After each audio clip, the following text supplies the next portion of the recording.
இயேசு கிறிஸ்துவின் நாமத்தினால் உங்களை வாழ்த்துகிறோம். இந்த நல்ல நாளிலே ஆண்டவருடைய வார்த்தையை நாம் பார்க்கலாம். ஏசாயா 32ஆம் அதிகாரம் 15ஆம் வசனம், வனாந்தரம் செழிப்பான வயல்வெளியாகும். பிரியமானவர்களே, இந்த காலை வேளையில ஆண்டவர் உங்களோட பேசுகிற வார்த்தையை நாம் பார்க்கலாம். இன்றைக்கு வனாந்தரத்தை போல இருக்கிற நம்முடைய வாழ்க்கையை ஆண்டவர் வயல்வெளியாக ஒரு செழிப்பான ஒரு அற்புதமான காரியங்களை நம்முடைய வாழ்க்கையில் செய்வார் என்பது வேதம் சொல்லுகிறது. இன்றைக்கு நம்முடைய வாழ்க்கையில் வனாந்தரத்தை போல நாம் வாழ்ந்து கொண்டு இருக்கிறோம். வனாந்தரம் எப்படி இருக்கும் என்பதை நாம் பார்க்கிறோம். அநேகருக்கு தெரியும், கண்ணீர்கள் வறண்ட ஒரு இடத்துல தண்ணீர் இருக்காது, ஒரு மரம் இருக்காது, ஒரு மனுஷங்க இருக்க மாட்டாங்க. அந்த சூழ்நிலைகள் நம்ம தேவைகளை பூர்த்தி செய்ய முடியாத ஒரு காரியமாக இருக்கும். ஆனா அது போல வனாந்திரத்தில் நாம் ஒன்றும் அறிய முடியாது. உன் வனாந்திரமான உன் வாழ்க்கையில் நிம்மதி இருக்காது, சுகம் இருக்காது. நீ பண பிரச்சனையில் சிக்கி கொண்டு இருப்பாய். அநேக தேவை மத்தியில் இருப்பீங்க. ஆனா உங்களால ஒண்ணுமே செய்ய முடியாது.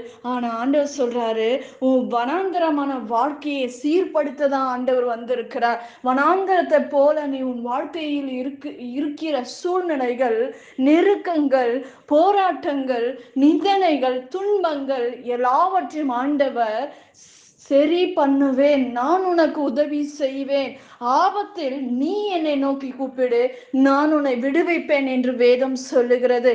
இன்றைக்கு வனாந்தரத்தை போல உன் வாழ்க்கை இருக்கிறதா? நெருக்கத்தோட இருக்கீங்களா? ஒரு வனாந்தரத்தில் ஒண்ணுமே இருக்காது. ஒரு வனாந்தரத்தில் என்ன இருக்கும்? நம்ம தேவைப்படும் போது நமக்கு தேவைப்படுகிற காரியங்கள் நமக்கு கிடைக்காது. அதே போல உங்கள் வனாந்தரமான உன் வாழ்க்கையில் நீ எடுக்கிற பிரயாசங்கள் உனக்கு நடக்காமல் இருக்கலாம். வனாந்தரத்தை போல இருக்கிற உன் வாழ்க்கையில் உன் பலவீனத்தின் மத்தியில் நீ போராடி கொண்டு இருக்கலாம். யார் என்னை விடுவிக்க முடியும் என்று வேதனையோட காத்து கொண்டு இருக்கலாம். ஆனால் ஆண்டவர் சொல்றாரு, உன் வனாந்தரத்தை நான் செழிப்பாக மாற்றுவேன், உன் வனாந்தரத்தை நான் நிரப்புவேன். உன் வனாந்தரமான உன் வாழ்க்கையை மாற்ற ஆண்டவரால் மாத்திரம்தான் முடியும். நான் வனாந்தரம் போல இருக்கிற உன் வாழ்க்கையில் எடுக்கிற காரியங்களை நீ முயற்சி செய்யலாம். ஆனால் ஒன்றும் உன் கைக்கு அது வாய்க்காமல் இருக்கலாம். இந்த நாட்களில் பிரியமானவர்களே, ஆண்டவர் உங்களோட பேசி கொண்டிருக்கிறார். நீ வேதனையோட, இந்த பாடோட, இந்த போராட்டத்தோட, பலவீனத்தோட நீங்கள் இருக்கலாம். ஆண்டவர் சொல்றாரு, உன் வனாந்தரமான வாழ்க்கையை நான் உன்னை நான் மாற்றுவேன், நான் உன்னை கட்டுவேன், உன்னை நிலை நிறுத்துவேன் என்று வேதம் சொல்லுகிறது. பிரியமானவர்களே, இன்றைக்கு ஆண்டவர் நம்மோட கேட்கிற ஒரே ஒரு காரியம், உன் இருதயத்தை நீ காவல் வைத்துக்கொள், உன் சரீரத்தை நீ காவல் வைத்துக்கொள், உன் சிந்தனைக்கு நீ ஒரு காவல் வைத்துக்கொள் என்று வேதம் சொல்லுகிறது. அப்பொழுது நீங்கள் வைக்கும் போது ஜீவ ஊற்றை போல் இருக்குமா உங்க வாழ்க்கை? வேதம் நீதிமொழிகள்ல அப்படிதான் ஆண்டவர் சொல்லுகிறார். இன்றைக்கு நாம் எத்தனை பேர் நம்முடைய வாழ்க்கையை ஆண்டவர் ஆசீர்வதிக்கதாங்க இந்த உலகத்துல வந்தாரு. நீ சாபமா இருக்க ஆண்டவருக்கு விருப்பம் இல்லை. நீ கஷ்டப்படணும்னு ஆண்டவருடைய விருப்பம் இல்லை. நீ கண்ணீர் வடிக்கிறது ஆண்டவருக்கு விருப்பம் இல்லை.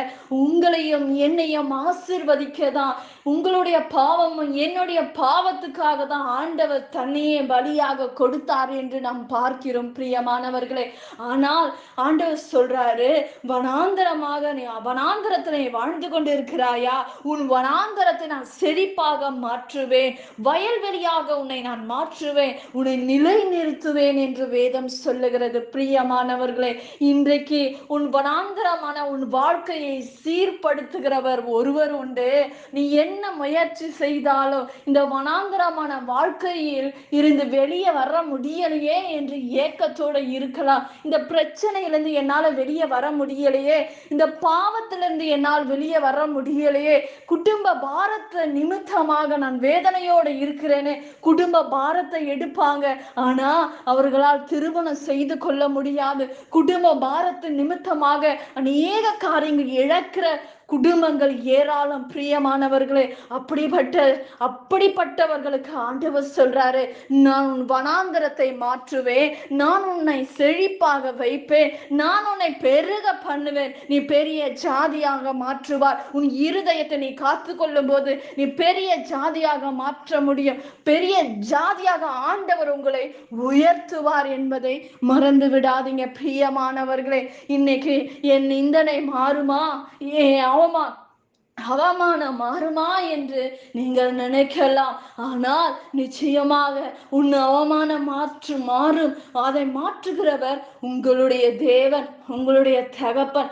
நிச்சயமாக உங்க சூழ்நிலைகளை கர்த்தர் மாற்றுவார். நாம் ஜெபிக்கலாம். பரலோகத்தில் வாசமாயிருக்கிற அன்பின் பிதாவே, உங்க நாமம் மகிமைப்படுவதாக, உங்க ராஜ்யம் வருவதாக. இயேசப்பா, இந்த நாள்ல வனாந்தரத்தை போல வாழ்ந்து கொண்டிருக்கிற உங்க பிள்ளைகளை கர்த்தர் சந்திங்கப்பா, செழிப்பாக மாற்றுங்க, நிலை நிறுத்துங்க, பண பிரச்சனைகள் மாறட்டும் ஆண்டவரே. ஏசப்பா, ஆண்டவரே, ஏசப்பா, ஒரு சகோதரி சொல்லி இருக்கிற காரியத்தை நீர் அறிவீர் ஆண்டவரே. ஏசப்பா, ஆண்டவரே, ஏதோ ஒரு ஆக்சிடென்ட்ல இருக்கிற அந்த குடும்பத்தை கர்த்தர் சுகப்படுத்துங்க ராஜா. ஆண்டவரே, இப்படிப்பட்ட இந்த ஆக்சிடென்ட் ஆவிகளை கொண்டு வருகிற பிசாசை கர்த்தர் நிர்மூலமாக்குங்க அப்பா, பாதுகாத்து கொள்ளுங்க ராஜா. அவர்களுக்கு ஒரு அற்புதங்களை செய்யுங்க ஆண்டவரே. தீய பழக்கத்திலிருந்து இருக்கிற ஒவ்வொரு குடும்பத்துல இருக்கிற பிள்ளைகளை மாற்றுவீராக ராஜா. ஆண்டவரே, பிள்ளைகளை ரத்தத்துல மூடுங்க ஆண்டவரே. எல்லா பொல்லாப்புக்கு விலக்கி ஆண்டவரே நீர் பாதுகாத்து கொள்ளும்படி நாங்கள் ஜெபிக்கிறோம் ஆண்டவரே. இசப்பா, அற்புதங்களை செய்யுங்க. குடும்பங்கள இருக்கிற இந்த குடியின் ஆவிகளை கர்த்தர் நிர்மூலமாக்குங்க அப்பா, ரட்சிப்பீராக ஆண்டவரே. ஒவ்வொருவரையும் சந்திக்கும்படி நாங்கள் ஜெபிக்கிறோம் அப்பா. உங்க வருகை சமீபமா இருக்குது ராஜா. எங்களை ஆயத்தப்படுத்துவீராக, எங்களை தகுதிப்படுத்தும்படி உங்க கரத்துல ஒப்பு கொடுத்து நாங்கள் ஜெபிக்கிறோம். இயேசுவின் நாமத்தில் வேண்டுகிறோம் எங்கள் ஜீவனுள்ள நல்ல பிதாவே, ஆமேன். கர்த்தர் தாமே உங்களை ஆசீர்வதிப்பாராக. ஆமேன்.